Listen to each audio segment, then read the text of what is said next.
ada salah satu marga di Batak itu yang diusir, ingat, diusir. Dia diusir ya, zolimi lah gitu kan oleh raja Batak yang lain, ya. Ya, diusir dia dan dia pergi ke kompadri, ya. Di waktu itu jadi dia tuh titanya mau balas dendam yang diusir tadi. Karena dia merasa itu hadiah, kerajaan Batak itu adalah hadiah. Makanya dia mau dengan bantuan dari kompadri, ya. Ya. Dia merebut kembali kekuasaannya yang dulu tempat dia diusir itu, guys. Ini adalah konflik internal antara sama suku Batak sendiri gitu. Ya, nggak ada hubungannya sama dengan orang-orang Padri. Ya kan? Mereka hanya karena gini guys, kan membantu orang yang zolimi, orang yang terusir di tempatnya gitu, mengembalikan haknya dari orang Batak ini, karena dia berteman dengan kompadri gitu. Jadi sekali lagi ya, itu tadi nggak benar ya, karena ada kejadian internal di suku Batak sendiri gitu, perebutan kekuasaan. Di kompadri itu hanya membantu untuk mengembalikan haknya sang raja tadi yang direbut yang jadi perebutan dengan saudaranya, guys. 1999 sampai 2002. Nah, Anda tahu kerusuhan di 2002 ini, Anda tahu kejadiannya. Ya, ini kalau Anda baca berita ya, ini adalah pelakunya adalah Thibaut CS. Ya, sekali lagi ya, Thibaut CS, guys. Anda tahu siapa Thibaut CS? Makanya baca berita. Saya udah pernah buat video ini kemarin ya. Video ini saya udah buat ya. Kalau kerusuhan di Maluku itu penjawabnya adalah Thibaut CS ya. Thibaut CS adalah orang Kristen ya. Sangat kejam itu, guys ya. Mereka membunuh kaum muslimin ya, masjid dibakar. Bahkan ada kisah itu ya. Anda baca sendiri, itu mencekam tuh, guys, Timur waktu itu. Karena di situ di Ambon waktu itu. Karena di Ambon itu umat Islam itu sedikit minoritas ya. Selagi jangan salah ya. Di sana tuh minoritas Islam itu, dan di sana kita dizolimi, diteror oleh orang-orang Thibaut CS ini. Dan itu mereka mengakui ya, orang-orang Thibaut CS mengakui kalau mereka itu disuruh oleh gereja. Luar biasa, guys, ada pengakuannya loh. Mereka mengakui kalau mereka disuruh gereja, orang Thibaut CS ini, dan mereka diputus bersalah di pengadilan. Yang mutus bersalah di pengadilan, bukan ece-ece, guys. Ini berita. Makanya kapan lagi baca berita ya. Pelakunya dalangnya Thibaut CS, bukan kaum muslimin. Nah, umat Islam dibantai di Ambon, kaum muslimin di Indonesia tuh marah, guys. Ya. Berani-beraninya mentang-mentang mereka minoritas di Ambon, padahal Indonesia tuh mereka minoritas, mereka berani-berani membantai saudara kita yang minoritas secara kaum muslimin. Umat Islam marah dan mereka menyerbu Ambon. Untuk apa? Untuk membela saudaranya yang dibantai di Ambon oleh Thibaut CS dan orang Kristen di sana, guys. Makanya baca sejarahnya benar gitu. Ya. Jadi mereka ini datang bukan asal datang, ada penjawabnya, yaitu kekejaman yang dilakukan oleh Thibaut CS. Anda ketik tuh di Google kekejaman Thibaut CS, Anda akan lihat betapa kejam mereka membantai kaum muslim di sana atas suruhan gereja. Itu pengakuan dari para pelaku sendiri. Jadi makanya Anda baca berita, dan itu tidak dimuat oleh berita, bukan oleh satu media, oleh banyak media, guys, media besar semuanya ya. Makanya Anda jangan mutarbalikkan fakta. Bahkan waktu itu ya, ketika kaum muslimin ke sana, ya, ada banyak videonya tuh, guys. Anda tengok videonya, ya. Bagaimana kaum muslimin perang dengan orang kafir di sana yang membantai kaum muslimin di Ambon, ya. Mereka kasih ultimatum. Yang tidak bersalah, ya, anak-anak, wanita, orang-orang tua, orang yang tidak bersalah dipersilakan keluar dari Ambon dalam waktu 1x24 jam nggak selesai, guys. Ya, dikasih keluar. Karena di situ mau jadi medan pertempuran. Mereka mau ya membela saudara mereka yang dibantai di Ambon, kaum muslimin ini ya. Mereka ultimatum. Yang tidak bersalah, yang tidak merasa bersalah, yang tidak mau ikut-ikutan terlibat, silakan keluar dari Ambon, silakan. Mereka kasih jalan, guys, untuk keluar gitu. Yang tinggal siapa? Mereka yang memang yang jahat ini, yang memang menghabisi kaum muslimin ini, akhirnya dia pertempuran di sana. Pertempuran secara adil, fair ya. Bukan pertempuran yang tidak seimbang ya, tapi pertempuran fair gitu, dengan panah, dengan apapun itu, guys. Nah, ingat, awalnya Anda harus tahu sejarahnya. Awalnya dalangnya Thibaut CS, guys. Ada baca cerita Thibaut CS Kalau tidak ada Tibo CS melakukan hal itu, tidak akan ada kaum muslimin datang ke sana untuk membela saudara-saudaranya yang dibantai oleh Tibo CS dan kelompok-kelompok kaum Kristen di sana, guys. Itu poinnya. Banyak orang Maluku yang dipaksa masuk Islam. Jadi tidak ada pemasaran Islam, nggak ada ya. Itu bohong. Faktanya tidak ada. Berita pun tidak ada, guys. Peristiwa ini adalah peristiwa sejarah yang teman-teman bisa periksa sendiri. Dan kita tidak tahu berapa banyak orang. Iya, ada nggak beritanya? Ya, kalau sumber-sumber situs Kristen ya, bukan berita. Kita tengok berita, guys. Ya, Anda tengok berita nasional, ya. Tibo CS itu udah ditemukan pelaku di situ adalah namanya Tibo CS, ya, atas suruhan gereja menurut pengakuan dari para pelakunya, guys. Hindu dan Buddha yang dipaksa masuk Islam sejak zaman Majapahit. Bukan tidak ada, tetapi tidak ada catatan yang diakui Muslim. Dia bilang ya, sejarah itu ya nggak 100% benar, ya. Sejarah itu bisa terdistorsi, ya. Paham nggak? Ya. Tidak ada, ingat, tidak ada kawin paksa dalam Islam. Ya, tidak ada kawin paksa. Ya, ingat, tidak ada kawin paksa dalam Islam. Ya. Islam itu menikah tuh ya suka sama suka. Maka ada namanya ta'aruf. Ingat, kalau Islam mengajarkan kawin paksa, tidak akan ada ta'aruf, guys. Anda diwajibkan untuk melakukan disarankan untuk mengadakan ta'aruf. Anda datangi, kenali keluarganya, kenali calonnya. Bukan langsung seperti kisah Datuk Maringgi, Surabaya, tidak, guys. Sekali lagi jangan maka ini kayak gini, ini hoax, guys, ya. Yang ada itu malah kalau kita lihat, Anda tahu ini kan mereka nih Hindu ini kan memakai sistem kasta. Ya, kasta tinggi, ada kasta tinggi ya, kasta kasta para rahib, di bawah tuh kasta apa saya lupa tuh, guys. Nah, jadi kalau udah pakai sistem kasta ya tentu akan jadi hal senang-senang. Yang atas akan berubah senang pada yang kasta di bawah, guys. Ini nggak ada hubungan sama Islam, ya, nggak ada sama Islam gitu. Jadi sama kayak sekarang ini kalau kasta ya, kasta kulit putih, kulit hitam. Ya kulit hitam akan jadi korban kulit putih terus gitu. Nah, karena memang India mengenal sistem kasta, rentan terhadap hal begitu. Jadi kita nggak aneh lagi. Jadi ini jangan Anda ada bawa ke Islam. Islam tidak mengajarkan seperti itu, guys. Bahkan Islam tuh mengajarkan budaknya dibebaskan gitu. Ya, Nabi Muhammad mengajarkan ya amalan yang mulia adalah bebaskan budak, beli budak dan bebaskan. Luar biasa Islam, guys. Seperti biasa, tidak ada maling yang mau mengaku, dan semua penjahat selalu menyembunyikan bukti. Ya, yang jahat itulah orang yang fitnah seperti Anda ini, ya. Apa Anda ngerti gak di sana tuh di India tuh berlaku sistem kasta? Ini jangan heran gitu. Sama kayak berlaku di Amerika, sistem kulit hitam dan kulit putih. Sama. Yang di kasta bawah akan selalu ditindas. Ya, kasta bawah sama kulit hitam akan selalu ditindas, guys. Itu berlaku. Jadi nggak ada hubungan sama Islam. Menurut statistik, hanya ada 1,7 juta orang Protestan dan 600.000 orang Katolik dari 60 juta orang Indonesia pada tahun 1941. Jadi, hanya ada 3,8% orang Kristen di Indonesia pada tahun 1941. Pada tahun 2018, ada 20,25 juta orang Protestan dan 8,33 juta orang Katolik.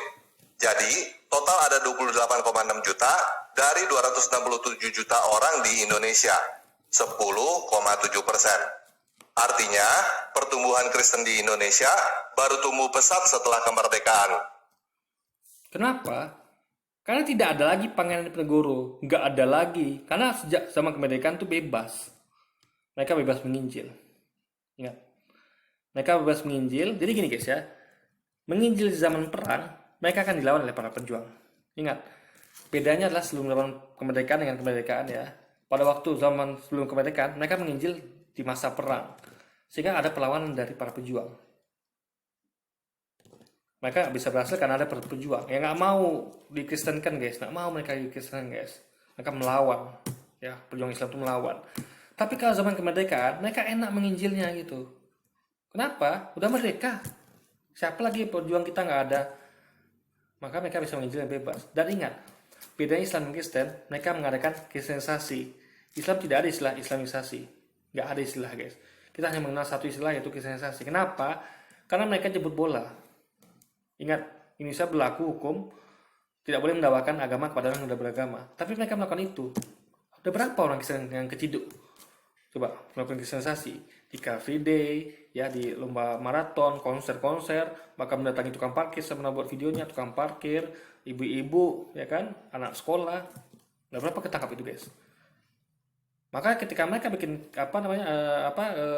Kristen Center, apa namanya itu istilahnya itu, pusat Kristen itu yang kayak di Sunda itu, mereka seperti itu, mereka datangi door to door gitu. Banyak kan membuat video karena bisa menonton sendiri gitu. Islam tidak seperti itu, guys.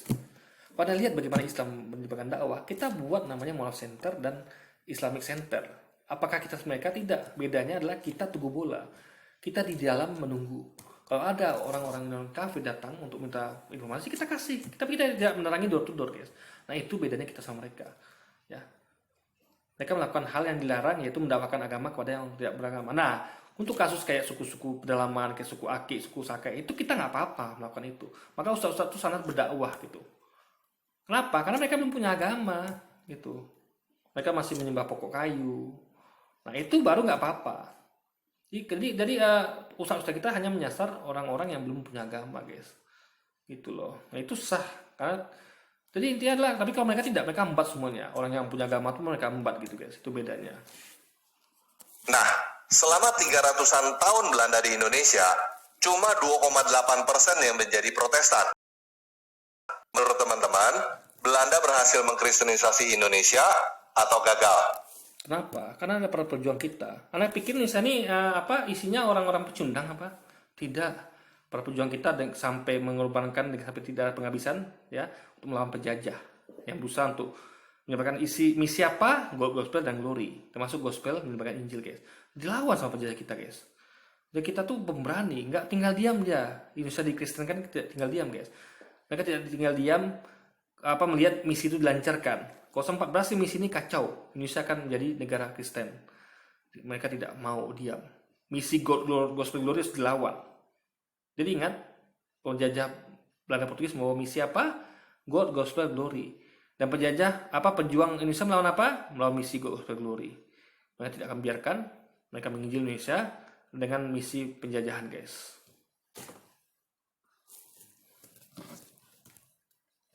Menurut saya sih, gagal. Kenapa gagal? Karena mereka datang ke Indonesia memang bukan untuk mengkristenisasi. Mereka datang untuk untung ya. Anda tahu nggak bedanya dagang dengan menjajah? Dagang tuh kayak Jepang, dagang Indonesia, dagang Sony, dagang apa lagi tuh, atau Korea dagang Samsung. Itu dagang.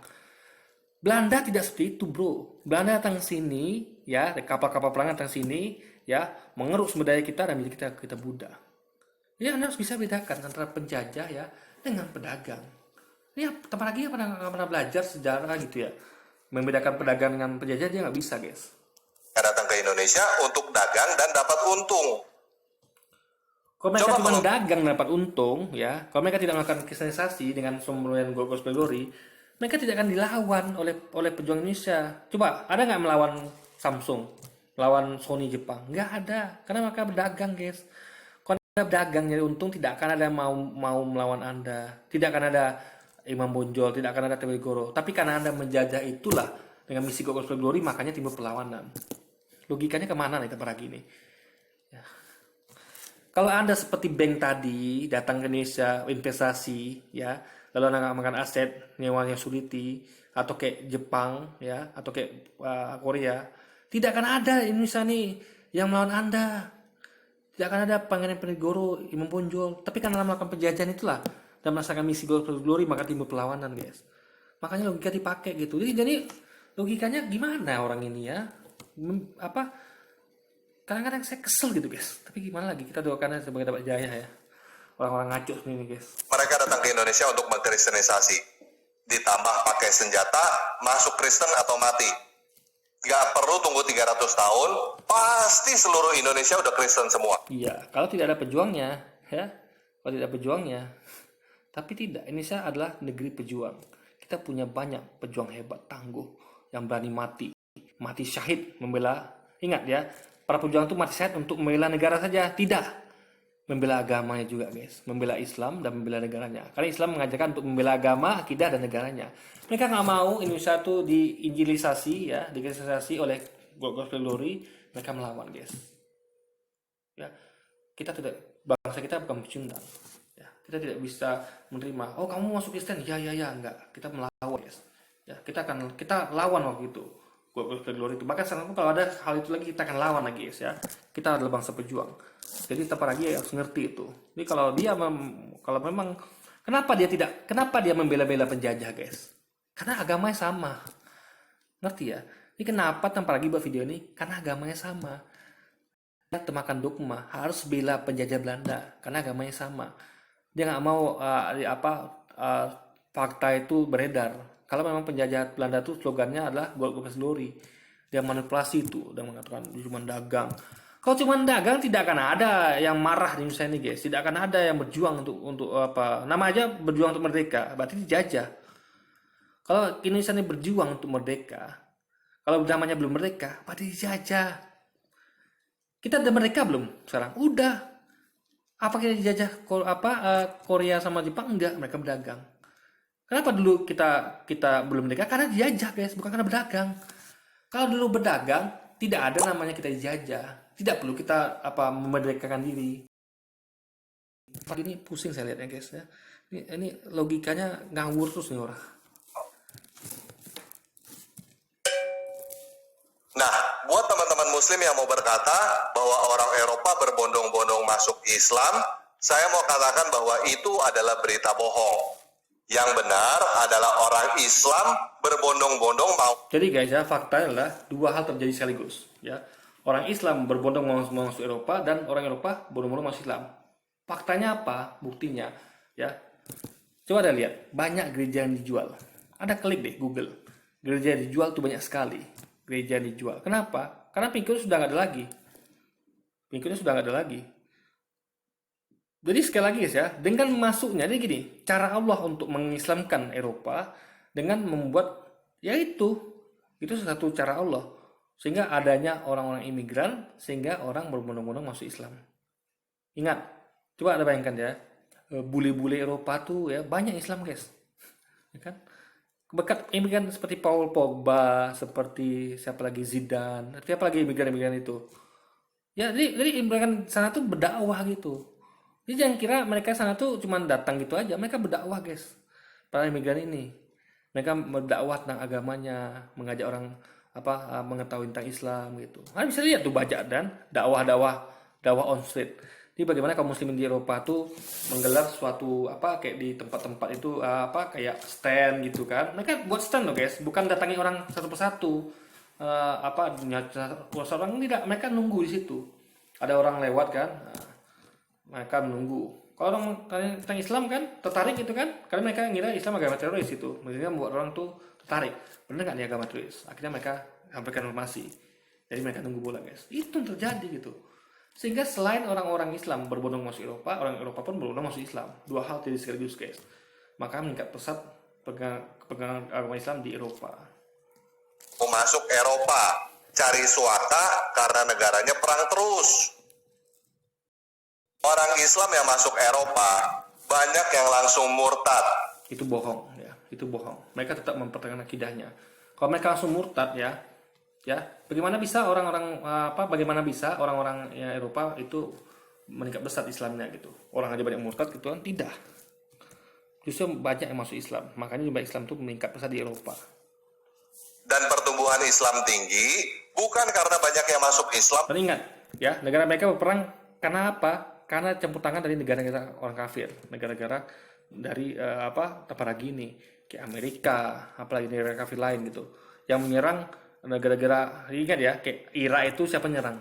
Amerika, yang tujuan memiliki senjata pemusnah massal, tidak terbukti guys. Ini sekali lagi guys ya, kalau tidak ada campur tangan asing, itu Timur Tengah tuh akan damai gitu. Tapi karena asing berusaha untuk mengadu domba dan memasukkan demokrasinya, makanya lihat. Negara Arab pelan-pelan memakai sistem demokrasi semua. Untung ada Taliban. Taliban mengembalikan syariat Islam di Afghanistan, yang mana sebelumnya itu adalah negara boneka Amerika dengan sistem pemerintahan demokrasi, guys. Jadi itu titiknya mereka, guys. Mereka itu menyerang negara-negara kaum muslimin dan memasukkan demokrasi ke dalamnya gitu. Sehingga syariat Islam itu tersingkirkan gitu. Itulah titiknya, guys.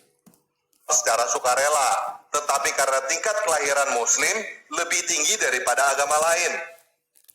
Itu yang bikin jumlah muslim semakin banyak. Tetapi kecepatan jumlah orang yang sadar lalu murtad keluar dari Islam jauh lebih tinggi daripada kecepatan. Salah besar ya. Gini ya. Ada tahu nggak ya? Kaum muslimin itu mengharamkan apa namanya ya, seks bebas. Makanya mereka tuh punya anak yang soleh, anak yang hasil dari pernikahan. Beda dengan orang-orang kafir di Eropa, guys. Mereka menggunakan seks bebas, mereka seks di luar nikah gitu kan. Bahkan ada lagi yang lesbian, gay, di Eropa itu kan. Ada tahu nggak? Agama apa yang mengalalkan pernikahan sesama jenis? Agama Kristen, bukan agama Islam. Padahal kan nggak beritanya deh. Ada gay sama wanita menikah, sama pria nikah. Itu hanya ada di agama Kristen, dibolehkan. Saya nggak nyebut semuanya ya, tapi di Eropa sudah terjadi itu, guys. Luar biasa. Ada juga yang manusia nikah dengan hewan juga ada. Bukan agama Islam yang bukan oknum Islam, tapi oknum di agama Kristen yang melakukan itu, guys. Gitu. Mereka mengalahkan seks bebas gitu. Mereka tidak ada dosa dan pahala, karena semua dosa dari tubuh Yesus kan. Kita tidak, kita nggak boleh seks bebas, nggak boleh. Kita harus nikah gitu. Maka alhamdulillah ya, dengan pernikahan semuanya aman dan mereka tentu tentu